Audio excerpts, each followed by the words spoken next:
Now let's now go to some possible innovative uses of WAD. And I would like to start with this example. On January the 26th, 2021, what is the date? I think today is 27th. Yeah, I wrote this yesterday. So I'm using this January the 26th. Party A unilaterally promises to buy 1,000 Apple stocks from Party B for $143 on April the 26th, 2021, say 90 days. So this is purchase undertaking, promise to buy. So parties A and B could be fund managers with different price expectations. So today is this $143. This is the price of Apple stock. Next 90 days, we don't know what's going to happen. So on April the 26th, the price of Apple stock is 101.51. Okay.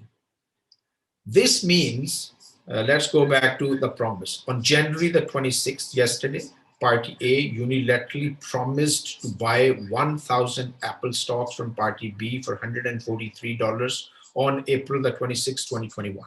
So this was Party A's promise. Okay. So this promise to purchase is in money. How this is in money? This Party A said that, on this date, I am willing to buy 1,000 Apple stocks from you for 143. Now that date, so imagine we are on that day, April the 26th, the market opens and the Apple stock is $101.51. This means Party B would go to Party A and would say, I would like to call upon the promise given by you, whereby you promise to buy 1,000 Apple stocks from me for the price of $143. This is what we mean by the promise is in money. Okay. Now, if Party B calls upon the PTP given by Party A, Party B can earn $31.49 per share, ignoring transaction costs. The total profit coming to Party B would be $31,490 for 1,000 Apple stocks to be sold to Party A. And of course, okay, if this is very lucrative, Party B will call upon the PTP, which is binding on Party A in this case. This is the commercial arrangement.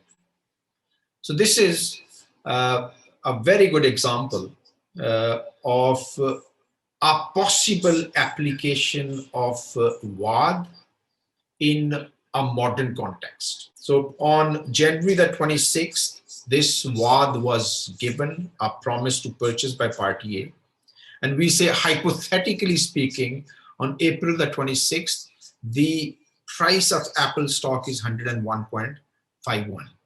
But this could very well be the case that the price of Apple stock has improved. Okay, this has gone to $188.01 on April the 26th. If this is the case, then the promise to purchase is out of money. It would be foolish on part of Party B to call upon the promise given by Party A.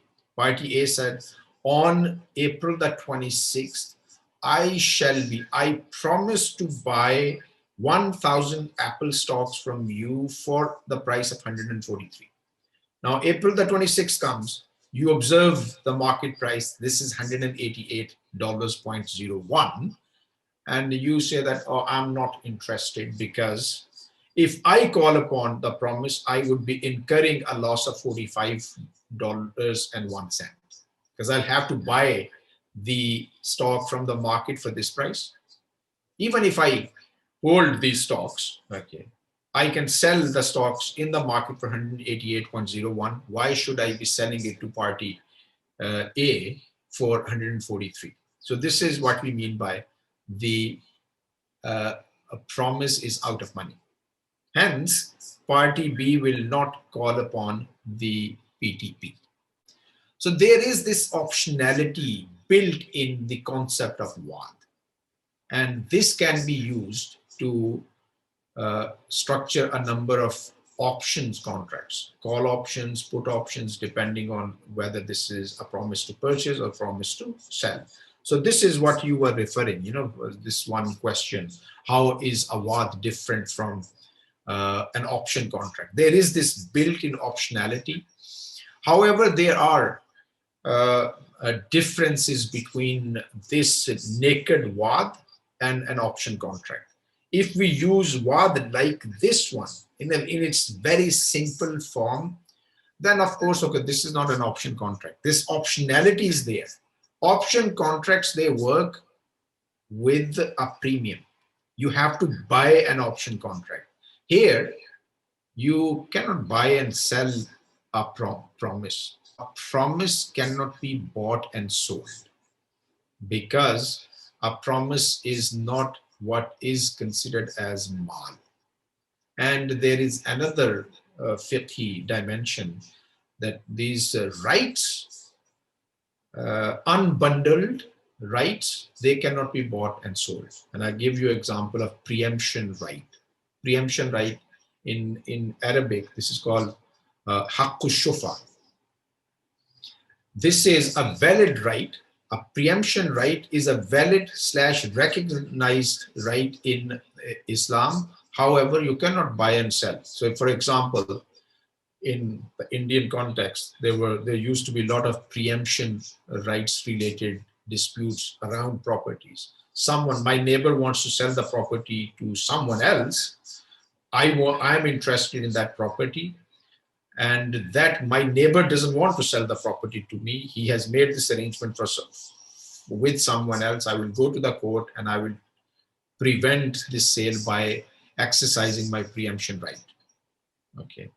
Now the person says, okay, I accept your preemption right. I would like to sell this property to you now. I was going to get this $1 million from this purchaser. Can you give me this 1 million price? And I say that, no, I will be giving you only half of this. And if you don't sell this to me for $500,000, I would continue to drag you in the court using my preemption rights. This is, unless the guy, and he says, I'm not interested. I say, I'm not interested in buying, but I'm exercising my preemption rights so that you give me some money. So in other words, I'm trying to sell my preemption right. This is not acceptable in Islam. So rights unbundled cannot be bought and sold. So similarly, the vast majority, actually all the scholars except one or two, they say that promises cannot be bought and sold. Because promises cannot be bought and sold per se, hence we cannot use them in this form as a put option or call option. We can structure a put or call option by combining a WAD with something else, and we will come to that in a minute or in a few minutes. Right. Now, interestingly, when I gave this IFAP 1 last year, I think that was in June sometime, and I used this diagram, of course, with now I have changed the dates. This at that time this was June something, and this was September something. But interestingly, something has happened with the Apple stock. On the 28th of August 2020, there was a stock split. Okay, so every Apple stock on August the 24th would be split into 4 equal shares.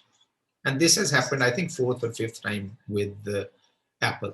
So the Apple price Apple stock price goes up, 500 something, and they say, all right, let's split the stock into some smaller denominations. And there is a reason for that one. So if I want to invest, I'm a poor investor. I have got only say $500 with me. And when I see this and I want to buy an Apple stock, I go to the market and I find its price is actually 453. So I cannot even afford to buy one stock. So bringing the price of a stock lower, that would allow a number of investors to buy, especially retail investors, to buy the Apple stock or any other stock. Now on August the 28th, effectively a stock split happened. And as a result of that, this was, the party, if imagine this party A had given this promise to buy the stock for $385 on September the 21st. Okay. And because of this stock split, the actual price of the Apple stock was 110. And this was the price. In that case, the promise to purchase given by party A would be in huge money. Okay.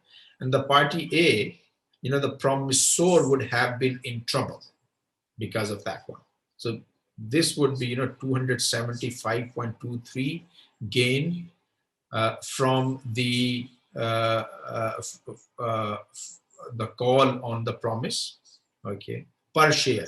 This means, okay, this party would have got 275,230 from calling upon this promise. The question arises, if you are not careful in writing a promise, if someone had given a promise on July the 20th, and in that promise, it wasn't mentioned explicitly that, this would be subject to a stock split, market actions, etc., then you may end up losing a lot of money just by giving a promise, okay, or just by entering into an option contract based on the application of one. So this is an interesting aspect of investing in shares and stocks. And of course, Apple stock, by the way, is a Sharia compliant stock as of now.